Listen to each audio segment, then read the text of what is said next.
Okay, so welcome to the Ultra Running Sam podcast. Anna Harding, or AKA Anna the Runner from the Running Channel on YouTube. So people will know who you are if they watch you at YouTube, I'm sure.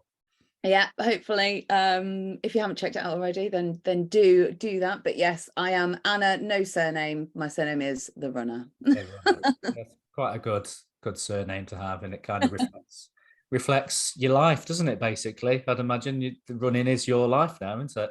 Yeah, pretty much. Pretty much. Yeah, balance is good, but yeah, running is up there. Good. Yeah, excellent. So for anyone that doesn't know who you are, then sort of can you kind of give your background and how you got into running? So go back as far as you like, or make it as complicated as you want, or as simple as you want, and just tell us, for people who don't know who you are, that how you got into running and how you got to the point where what you're doing is what you're doing now. Yeah, so don't have to go back too far. I wasn't really a very sporty young person. I did synchronized swimming up until the age of 16, Oh, wow. which is a fun fact.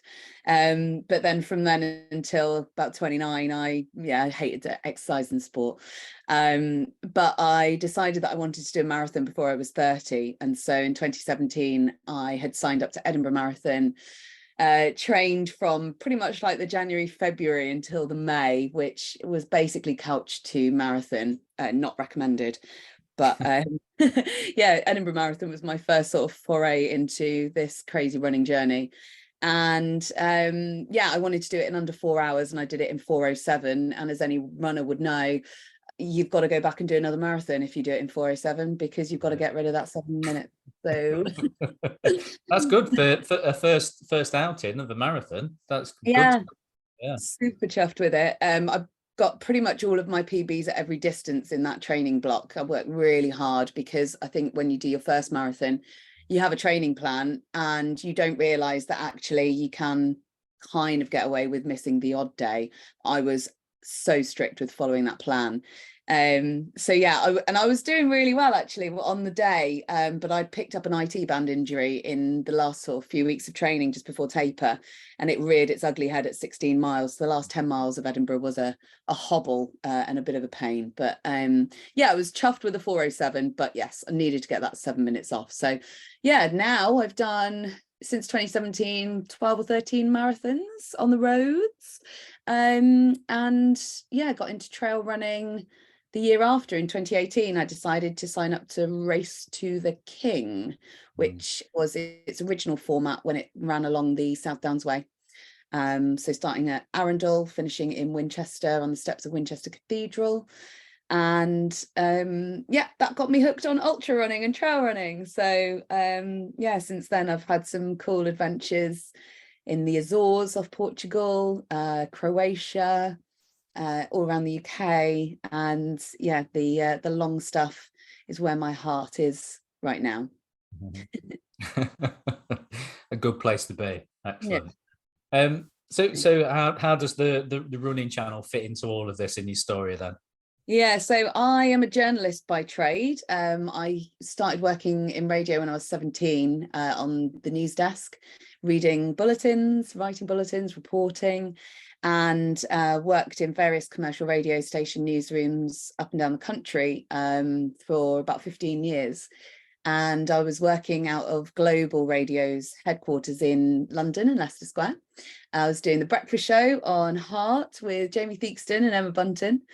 And I was at a press launch for Strava, and there they were doing something around the London Marathon, and I was sort of assigned the London Marathon reporter gig, because I was sort of the keen runner in the newsroom. So I went along to their event and spoke with Joe Pavey, and the PR people who sort of ran the account for Strava were there, and they got in touch with me the next day and said, we're looking at setting up a YouTube channel about running. Would you be interested in getting involved? And I was like, yeah, that'd be great. Sounds awesome.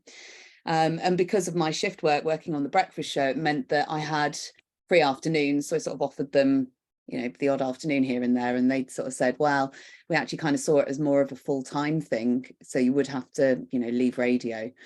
So the initial gut reaction was yes, absolutely. I did think it over for a couple of days, but the answer was still yes. Running was and still is like a huge passion of mine. So to be able to present and do it about running was, a dream gig. So 5 years ago, we started piloting episodes for the Running Channel, filming sort of how-to videos and coming up with content ideas, and then hit play in the October with 0 subscribers, nothing on social media. We were, completely unknown, and grew it from there. And so I was full-time there for 4 years, and we've got over 500,000 subscribers on YouTube now, which is insane, and a very healthy social media following. And yeah, it's just really lovely because I get messages to my personal Instagram all the time saying, that the advice has really helped people, or like I'm really open with when I do race vlogs of, the struggles that you go through. It's not all, a little pleasant, happy square on Instagram. You go through the ups and the downs, and I've never been shy at sharing the downs, because I think it's really important to go into these things prepared for those downs, because then you know how to deal with them. And it was sort of that, and the feedback that I got from people saying how much it had helped them, that then encouraged me to go into training to be a personal trainer, to help other people meet their goals in fitness and having an active lifestyle. So I did that last year. Went not part-time, freelance for the Running Channel. So just do bits and bobs now. I'm not full-time with them anymore, which means that I get to also do the personal training stuff and help other people at the same time. Wow. There you go. So you've had a real like compact journey in running, haven't you? Like in media, you've done a lot in the last few years with the start of your running career. What was it, 2017, did you say? Yeah, that was when I first started. Yeah. Hard to keep track of the years into it with COVID. You kind of like, I know. years of there. So do you think do you feel like your life has gone in the direction that you absolutely wanted it to do? Do you think was it all sort of like chance opportunities that have led you to where you are? Have you always had a passion for getting to where you are now, kind of thing? Yeah, I think a lot of it's come down to chance and sort of right place, right time, and right skill sets, and being open to opportunities. I think when I left my cushy little gig as news editor and the biggest commercial radio station in the UK, a lot of my friends are like, "What are you doing? You're starting up a YouTube channel that it doesn't even exist yet. That makes no sense." So there's a bit of bravery and a bit maybe of stupidity, and I'm pretty headstrong. So if I'm going to do something, I'm going to make it work.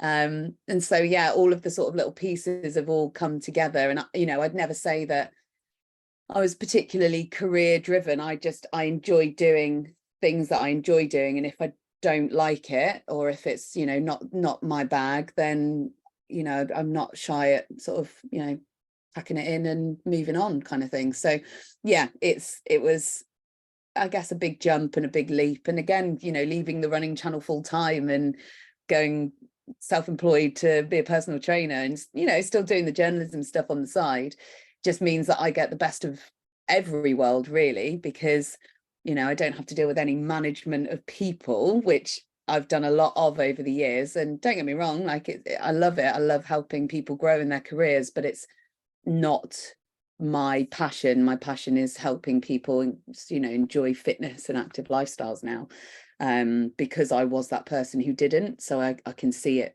from people's perspectives that perhaps go into a gym and go, "I don't belong here, I don't know what I'm doing," and being able to help them gain that confidence is what really sort of drives me. So yeah, I guess it's all just sort of fallen into place. My friend works in HR, and I remember like 3 years ago or so, she was like, "Where do you want to be in 5 years?" Such a HR question, and she didn't even mean it in like a worky aspect, but I was like, I don't know, healthy, happy, and enjoying myself. Like, and as long as I'm ticking all those 3 boxes, you know, I'll do anything. So the people that you're helping with your personal training, is that specifically runners, or is it sort of anybody wanting that kind of training? Yeah, so it's a mixture. So I have a strength and conditioning for runners class, which is brilliant. I made them do calf raises to failure yesterday, which they hate. I did not get involved in that. We'll get into why later. But yeah, so I love doing all that strength and conditioning stuff, because although the people that come to that class, they know what to do, they know how to do it. Like many runners, myself included previously, strength and conditioning is just time where we could be running. But actually, you know, the importance of it to, in order to keep us running for longer, you know, is so key. So yeah, so I work with those runners, and then I also, as I mentioned, like people who are, you know, intimidated by the gym or feel a bit lost. You know, I was the same. You just go into the gym and sort of look around, see what's going on. Maybe the weight section feels a bit daunting, so you'll just go on the treadmill for 10 minutes and then go on an exercise bike for 10 minutes and then wander around a bit, feel a bit lost and go home. So yeah, those sorts of people are the ones that I'm like, right, this is what we're doing, this is how we're doing it, this is how the equipment works, and just giving those people the ability to be self-sufficient in the gym and confident are the kinds of people that I work with. Yeah, that's great. That is, because I know from my own personal experience of gyms, gyms were always just for aesthetics for me. So in my 20s, you know, bodybuilding and trying to get some form of a physique. And then as I've got older and started to do more endurance and running and everything, and triathlon, as that was sort of my route into running and everything. Just like you say, you have this like wall up against the gym, don't you, as a runner, that you're like, I've only got so much time in the week. If I can run in that time, that's what I want to do. Why would I go to the gym? But you know, since last year, with various injuries that I won't go into, which I talk about on every single podcast I do, I've learned to love the gym now. So and I know I'm the heaviest I've been in years, but I also know I'm the strongest I've ever been in years. I can feel that. And that was something actually I noticed with this race that we did last week, how strong I felt going up the hills, as opposed to feeling, you know, at times I've been on the lighter side and felt fast but not felt strong. So I think, you know, the compromise of being strong and fast as well is what you want. And I think we're scared, aren't we, sometimes of putting ourselves out there, and with a man anyway. I know this is how I feel, that I always thought that if I go to the gym, I'm just going to pack loads of muscle on and I'll get really slow and I'll never be able to do the races that I did before. But I know for a fact, even though I have put weight on and put a bit of bulk on, I know that it's helping me in races. So it's a bit of a mind bender that you've got to kind of get around. Do you feel, have you got any people that you help that you've had to kind of talk through that process as well? Not necessarily. I completely, I know where you're coming from with that. And the thing is, like a lot of my clients, weight is a measurement that's really useful for us to be able to see progress. But actually we work normally on sort of body measurements. So, you know, there's a guy who wants a bit more definition in his arms, for example. So, you know, we're working on upper body and we'll take arm measurements, but also before and after pictures, which, you know, it sounds awful. And I'm not a fan of, look how, you know, large I used to be and now I'm really, really tiny. That's not the sort of before and after that we're after, but it's more, you know, oh, I can see some muscle definition coming in now, and I'm happy with the way that looks. So rather than sort of focusing on like weight, for example, it's more about feeling happier. So my little tagline is happier, stronger, you.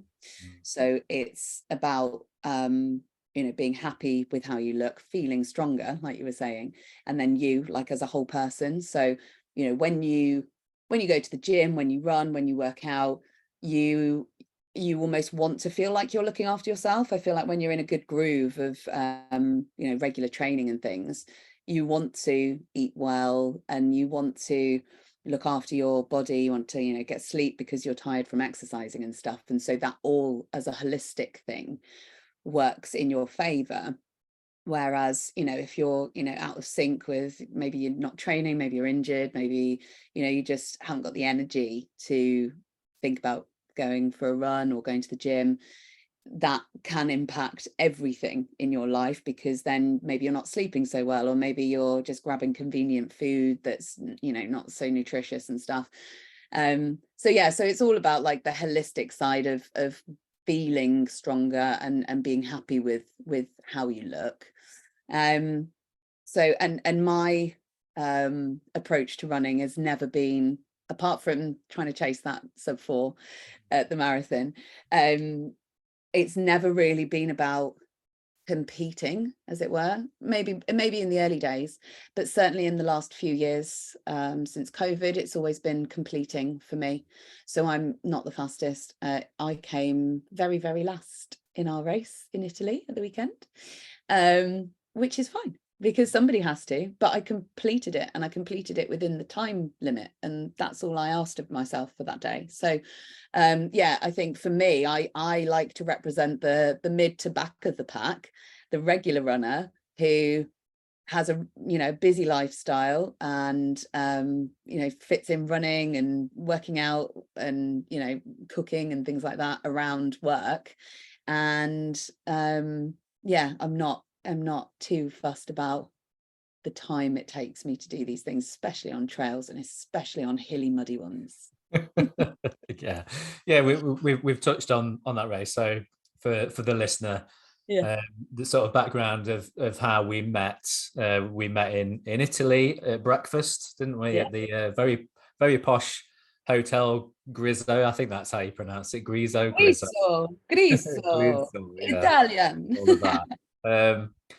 And I knew who you were, so I thought I'll introduce myself, and I wanted to know whether you were there to race or whether you were there just to report on the race, etc., etc. And it seemed like, you know, there was quite a few of us, you know, in that hotel that had been put on by the race organisers. So, what was your view then of the race? So for the listener, the UTLAC, the Ultra Trail Lake Como, is a 250 kilometers race around Lake Como, and then we were there to do the originally I wanted to do the 250. That was part of my plan because I'd sort of got onto it quite early. But it actually turned out that I couldn't have the time off that week to do it, so somehow I managed to get out of doing it. But we were there for the 30-kilometer race, and at the time I was like, 30k, you know, like 19, nearly 20 miles. I was like, yeah, it's, you know, is it going to be that good? But it was awesome. Yeah. What was your opinion of the race and organization and everything? Yeah, it was awesome. I mean, I was the same as you, like 30k. Oh well, you know, it's not that far. I'm training for 100k in the Lake District later this year, so I thought, well, it's, you know, a great opportunity to get up on some hills, have a little practice with all my kit, and go to somewhere really beautiful. So that was my kind of reasoning behind sort of signing up and going. I massively underestimated it. Massively. So I knew, you know, I knew it was hilly. I knew there was going to be, you know, some climbs involved. We got the elevate, you know, you can get the elevation map on the website, and I downloaded the GPX, and, you know, I'd poured over the route a bit. I've been trying to do a bit more self-navigation, because the 100k that I'll be doing is self-nav. So 3 weeks prior to the Italy race, I ran 30 miles in Calderdale in Yorkshire. And so I thought 30 miles versus 30k is basically going to be about the same, maybe. How wrong I was. So yeah, we went over to the start line from Lecco on a boat, which was cool, a lovely journey, really cool. All the Brits together. All Yeah, 8 of us, was it? Is it 8 of us? I can't right. something like that. There were the 3 teachers from Milan. There was the guy from Vega Hats. There was you two and me. I think that was all of us. And I didn't come across any other British people, I don't think, doing the race. It's not widely known. And actually it was busy. I'm sure there was about 400 people doing it. Apparently, yeah, with the third, Yeah. yeah. But very popular with locals, lots of Italian voices around.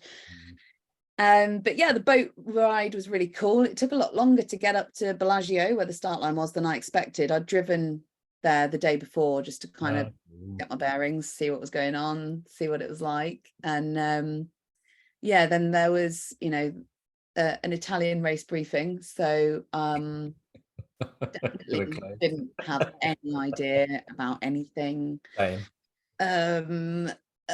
I'm pretty sure in that race briefing they probably said we've rerouted the route slightly because the terrain is absolutely horrendous and there's no chance that you're going to get up or down it.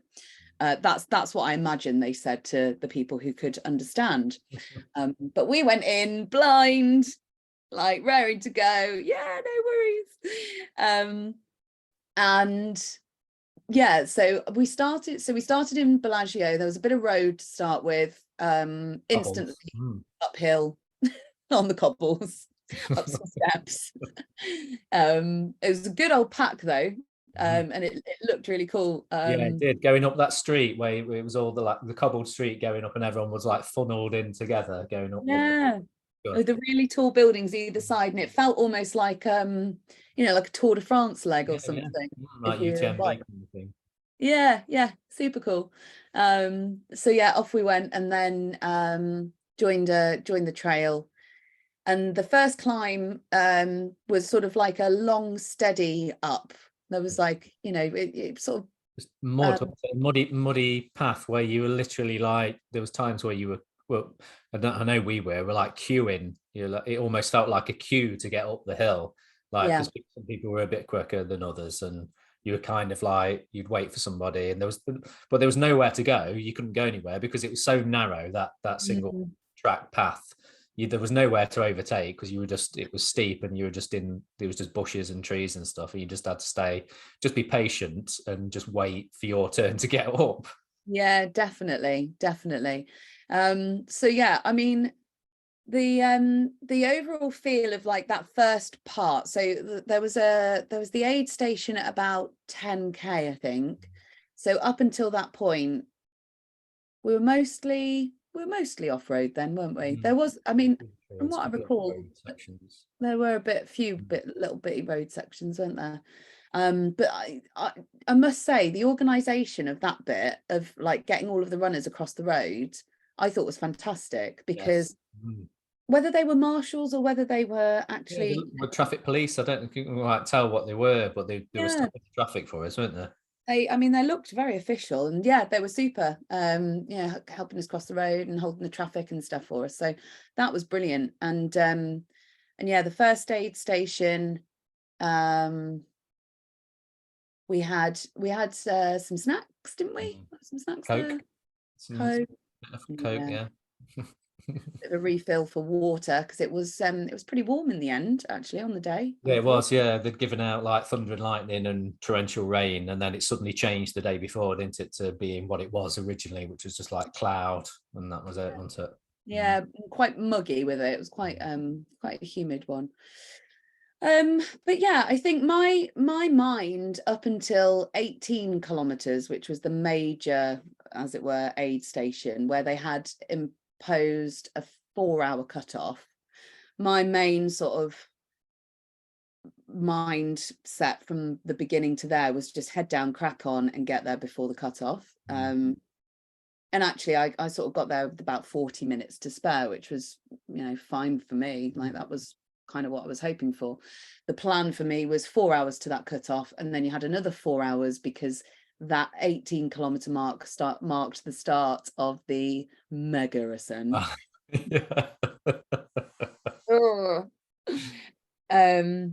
Yeah, Ben showed me that on his he'd got the course profile on his watch. I mean, I had as well, but I wasn't looking at it, and he was like, look, we're at the start of the big climb now. This is it, all the way to the end. We're climbing now. Yeah, and we did. And so, and then there was another cut off really for the end. It was sort of, the finish was 8 hours. So I was like 4 hours to 18K, and then 4 hours to do 12K, but 6 of them up and 6 of them down, basically. But my goodness, the terrain underfoot on that mega climb, you sort of got lulled into a false sense of security out of the aid station, because it was, a bit of cobbles, then it was on a nice groomed trail. There was the climb up that had the sort of safety barrier, handrail. Almost a handrail, wasn't it? But it's a wire fence, wasn't it? Yeah, industrial Yeah, wire. exactly. And that was all really lovely terrain. But then came the mud pit. Just thick, muddy, clayey, claggy. Yeah, I said to mud. Ben, it was like Derbyshire clay. That was to me. That around where I live, there's the ground is really clay, and it was almost like that sort of browny grey, clayey, just sliding at you like 2 steps forwards, one back, constantly, weren't you? Absolutely. And the angle, the gradient on it, I mean, there's nowhere to hide, was there, from it? Absolutely not. It wasn't like you could even sort of go to the sides either, because it was just so spread out. And yeah, like you say, it was 1 step or 2 steps forward, 1 step back. Your feet were sort of slipping everywhere. And there was one point I was sort of kind of trying to go up sideways, and I stacked it. My hand went down in the mud, and it was just covered in thick mud. So I just had to wipe it on my leg just to get rid of it. But you guys did it with no poles, didn't you? Yeah, but that wasn't really by choice. I'd intended to do the whole thing with poles, but I got on the way to the airport. I was halfway up the M6 and realised I'd left my poles like on the floor at home. So I thought, if it comes to it, I can just go and buy some poles, because I need a spare set of poles for doing the spine anyway. So I do need 2 sets of poles. So I could have justified it somehow going to buy some, and I did go and have a look. But Ben had got his, so Ben had sort of been winding me up, saying, "Oh yeah, I've got my poles. Wouldn't want to do it without my poles. It's definite pole territory. This is." And then on race day, he didn't even use his poles. No way! Did he take them with him? He took it with him, yeah, and decided that he didn't want to use them on the race. I mean, that guy is a phenomenal runner. He is used to, fell running and that sort of technical.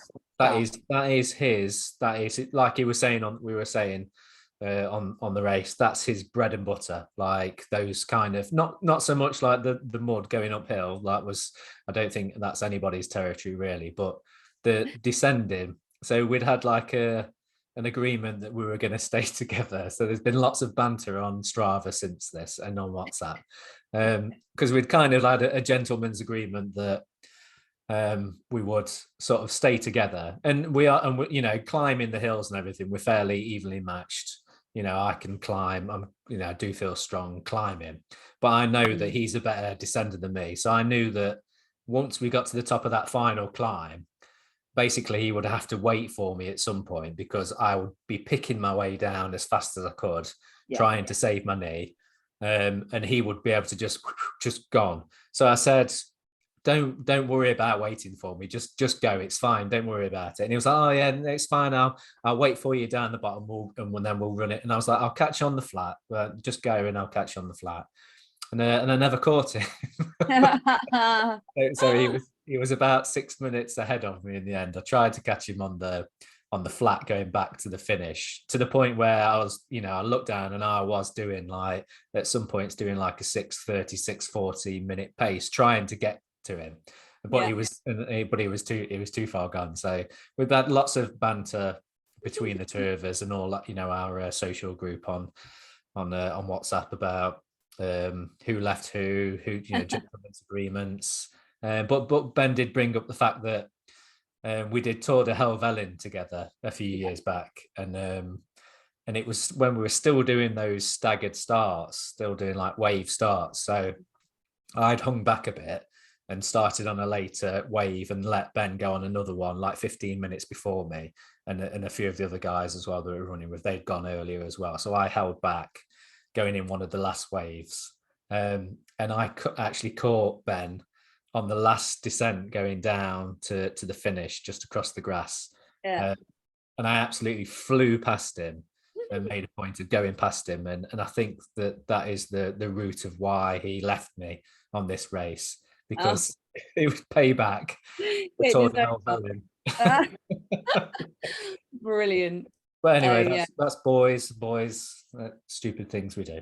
Yeah, it sounds sounds familiar.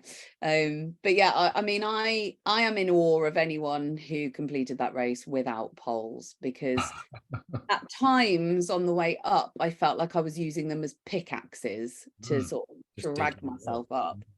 My shoulders were so sore the next day, and then on the way down I felt like I was almost using them as walking sticks, just kind of pick my way down. So yeah, it was I guess, like, well, I don't want to say a wake-up call. I don't think I'm that naive. I understand, like, you know, the technical stuff is out there, and is It's just different though, isn't it? It's just different to anything. And I know people had sort of said to me, like, Italian mountains are sharp. And I was thinking, what, I don't know what you mean by sharp, but I 100% understand what they mean now, because there were some sections when we went and wrecked that, the final descent, we went and wrecked it on like a couple of days before. And I'm so glad that they did change the route, because the original route was like, if you thought that the rocks were bad on the actual race day, the original route was absolutely terrifying. There was some stuff that even Ben was like stopping and climbing down. There's stuff you had to climb down rather than run down. So I in hindsight, you know, they made the right call changing the route. So it was loads more runnable, even though it didn't feel like it was loads more runnable. Yeah, definitely. I think yeah, I'm glad I didn't see the original route. I remember just, you know, seeing on my watch that we were completely off course, and I was like, I mean, I'm following the course markers, and the guys that are taking the markings down are not that far behind me, so I know I'm in the right place. But then I was thinking, hang on a minute, if this is plan B, I don't want to know what plan A was. So fair play to you for trying that. But yeah, the poles were my savior for sure on that race. And yeah, I think overall it was just, you know, really well organized, really friendly. I mean, somebody messaged me on Instagram afterwards and sort of said, I'm thinking about doing the 250. What's the language barrier like? And I thought about it, and I was like, well, apart from the race, like a couple of the race organizers, the guy who does the PR for the race, and you guys, I didn't really speak to anyone much at the race, apart from, you know, obviously saying thank you and water please at the aid station. Agua naturale, grazie. They had fizzy water at the aid station. Oh, I love fizzy water. I love fizzy No, water. yeah, but not for your flasks. True. No, It's true, yeah. no, that's definitely an Italy thing. So yeah, I was like, I didn't really, I suppose, need to speak to or speak to anybody else. So I think for a 30k scenario, like, great, whatever. But I think when you're doing 250k, if you're trying to come into an aid station and go, I'm completely broken, I need some sleep, I don't even know what my name is, I don't know. I'm sure there were plenty of people that did speak English better than we speak Italian, which, you know, goes to just show blooming Brits, ignorant Brits. Yeah, absolutely. But yeah, the 250k, I actually got told off by, there was a lady from Greece who took part in it, and she was staying in our hotel, and I grabbed a picture with her at the finish. She'd come to cheer in the 30k runners, and sort of posted it on my story and was like, this bonkers lady's done 250k, and she reshared it and was like, actually it was 277. So, like, you know, obviously when you do trail races and you do 30k, it's always going to be 32, 33, 34. Add a few on. If you are doing 250 kilometers and it was 27 kilometers long, I mean, I would have just had a meltdown, I think. Because you wouldn't think that you wouldn't be able to go off course that much. So, No. you'd add a couple of kilometers on here and there. Yeah. Yes. Yeah. That's interesting. She actually was sharing quite a few stories from her race, and the 250 is not way marked either. There are no way markings on the 250. Okay. I did wonder that, because I was really impressed with the 30k with the marking, because for most races, a lot of races now, ultras, that you rely a lot on your on your watch and everything, don't you, and a bit of, so you can follow a track. But I don't think I even looked at my watch like once during the whole race, because I was there running with Ben anyway, and between the two of us, there's nothing that we sort of couldn't handle. But the fact that there was markers like every, I wanted to say like every 10 feet, it seemed like there was one of those like a ticker tape type thing. Yeah. And in places where, full respect to the people that went and just marked the course, because even that would have been bad enough to go and do that on some of those hills and get all those, all those markers on the trees and everything. So I think, as far as like organization goes, it's a great race. And I can't speak to the, like you say, the 250 and what that was like to navigate, but for, if you're worried about going out to like a 30k race and you're going to get lost in the mountains, there's nothing to worry about, is there, with that race at all?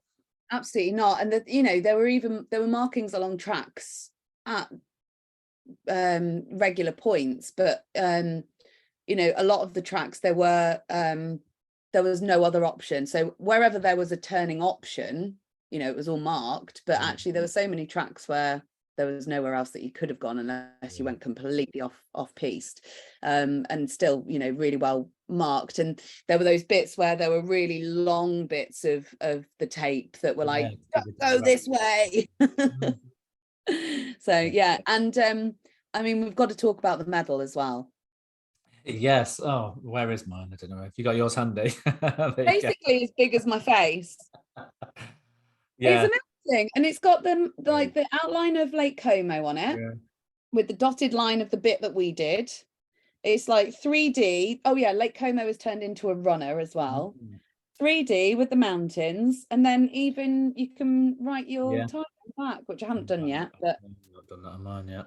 Lovely wooden, like chunky. Yeah, it's good. One of, if not my favorite medals of all time. And I'm not really a medals person. I'm the same. Yeah, absolutely. I think I mean, all of my medals, I think they're either in a drawer or they're hanging on the end of they were hanging on the end of the bed. Oh. And I realised that if I got up in the middle of the night, I would like hit them with my leg and they would like jangle against the metal bed frame and wake the whole house up. So I think they've now been like, the kids had them at one point, they'd like have them in their rooms and stuff. And but I must admit, like when I brought it back and showed them the medal and the t-shirt, they were like, whoa, that's new. That's normally they're just like tiny little metal things, maybe with some color on, but they're a real. Yeah, I think that it seems like they've invested a lot in this race, and they want it to be like a real big European trail race concern. So that was my sort of feeling about it, that hence why they got every person in media over there to cover it. Yeah, for sure. I'm not sure how long it's been going for. Last year, that was the first one. Last year was the first one. And also I was interested to note that they've got a 40k option by the looks of it from next year as well. Because I can see it being, well, the changes to UTMB now mean that obviously it's, UTMB own the races that you can then get your stones at to then qualify. But, you could see that being some sort of, UTMB based kind of run.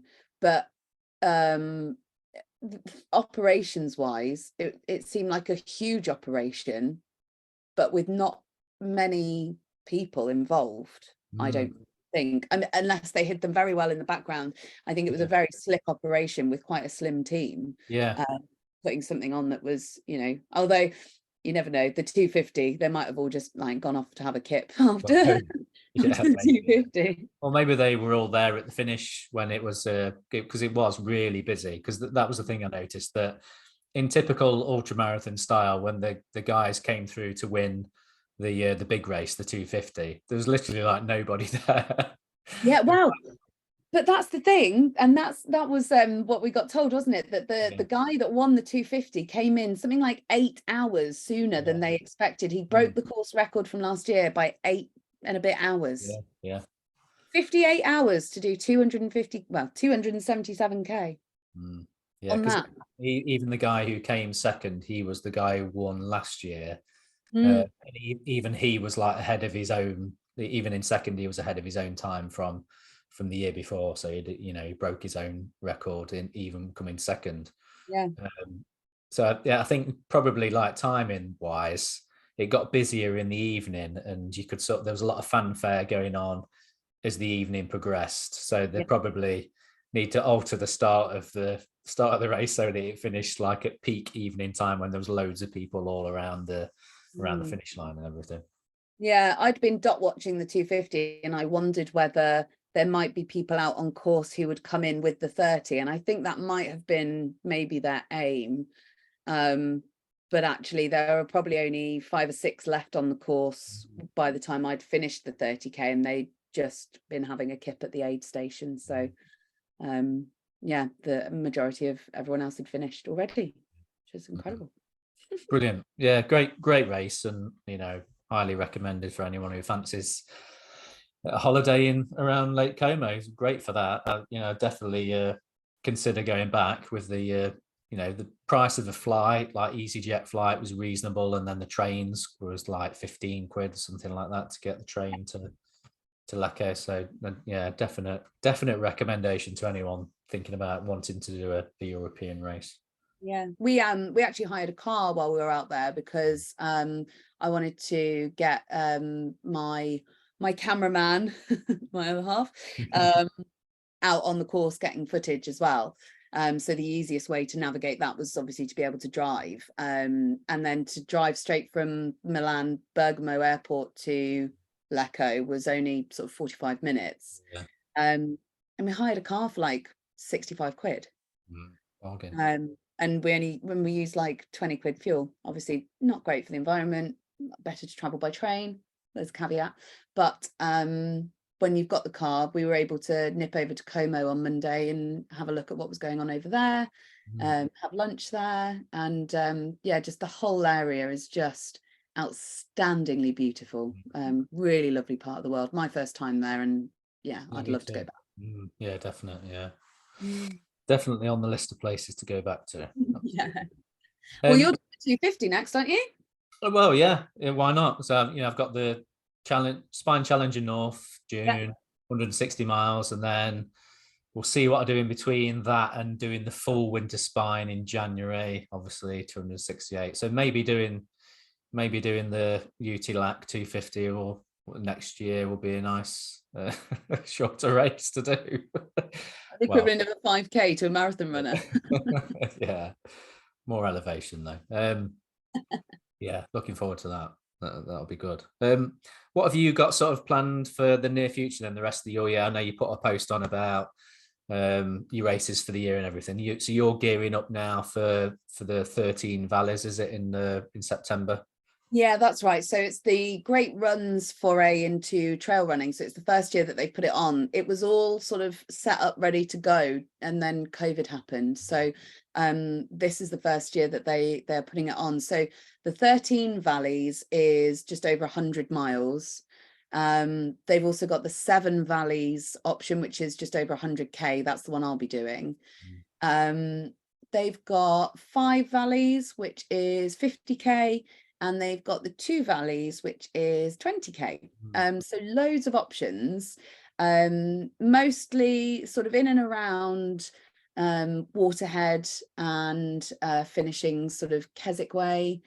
We go up to, I think the highest point on the 7 valleys is up on High Street. And as the name would suggest, there are 7 valleys that we dip into. So we've got 6 sort of peaks. And yeah, so all of my training is sort of leading up to that. That's at the end of September. I've got a nice little 10k fun road run with some friends that I've sort of managed to get into running locally. I'm in Rugby in Warwickshire, so we are running from Warwick Castle to Kenilworth Castle. So that's the 2 castles run in June. And then I've got a 50 miler in Cannock, the Big Bear Events Cannock 50, which everyone has warned me is hilly, and I'm like, guys, you were not in Italy. This is gonna be nothing compared to that. Yeah, tell you about those. But so that's actually 5 10-mile loops, that 50 miler. And then I've got, I'm going over to Chamonix in August, and I'll be doing their ETC race. So that's Courmayeur. It's a loop 15-kilometer race. Although I'm led to believe that the day after we then do sort of a little 5k into Chamonix, so that we get sort of the big triumphant fanfares of the Chamonix crowds, which will be quite nice. So yeah, more playing in the mountains. Was that easy to get into, or is it the same sort of deal that you haven't got to get stones or anything to get Don't into have that? to get stones. No, it is that's an open one. So yeah, I don't have any stones yet. I'll be at that with yet, but yeah, so that's kind of my summer plans, my racing plans, all sort of leading up to this 100k in the lakes. Exciting. So plenty to look forward to for the rest of the year then. Yes, Awesome. absolutely, lots of hills. Amazing. So for people to get in touch with you then, what are you sort of directing to people towards now? Do you wanting to not direct people towards the running channel and more to your like personal training business now and everything? Get your advert in now. Oh wow, well, I mean, I'm one-to-one, face-to-face at the moment. It's not sort of an online foray into personal training just yet. I love the sort of human interaction and being physically there with people. So yeah, I mean, the personal training business is quite local to Rugby. If you happen to be in Rugby, just find me on Instagram, Anna.the.runner, so Anna the runner. And yeah, and if anyone wants to get in touch, has any questions about any of the races that I'm doing, or if I can help with anything to do with the UTLAC or UTLAC, whatever it was, Italy race, then yeah, just send me a message on Instagram and get in touch that way. Awesome. Excellent. Well, really appreciate you coming on and having a chat. And it was lovely to have met you in person out in Italy, and I'm sure our paths will cross again at some point in the future. Absolutely. Yeah, really lovely to chat and really great to meet you. Thanks for having me on. Brilliant. Thank you. Cheers.